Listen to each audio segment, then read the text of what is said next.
नमस्कार. लास्टच्या व्हिडिओमध्ये आपण बघितला पनीर पुलाव, तर आता आहे मसूर पुलाव. कारण की रोजच्या जेवणामध्ये आपण व्हाईट राईस हा करतच असतो, पण जर व्हाईट राईसपेक्षा जर भाताचे वेगवेगळे प्रकार केले तर खाण्यालाही आपल्याला बोर होणार नाही आणि आपली ही रेसिपी अजून डेव्हलप होते आणि आपल्याला नवीन नवीन राईसचे प्रकार बनवायला पण उत्सुकता वाढते.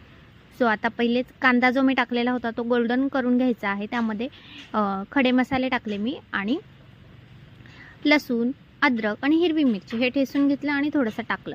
कांदा लाल झाल्यानंतरच टाकायचा आहे आणि थोडंसं पाणी टाकून आपण हे व्यवस्थित शिजवून घेऊ. त्यानंतर मसाले, धनिया पावडर, लाल तिखट, मीठ, हळद आणि बिर्याणी लकी मसाला हा मी अर्धा चमचा टाकते, कारण की तांदूळ माझा अर्धा ग्लास असतो. बासमती राईस आहे, तो चांगला फ्राय करून घ्यायचा आहे. मसाले चांगले तळून घ्यायचे आहे.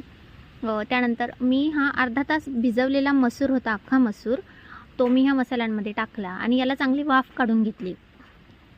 वाफ काढण्यासाठी पाणीऐवजी तुम्ही ताटावरती पाणी ठेवू शकता, त्याने चांगली वाफ येते. बघू शकता, वाव, खूप सुंदर अशी मसाल्यांना रंगही आलेला आहे आणि वाफही चांगली सुटली आहे. याचा सुगंध खूप सुंदर येत होता.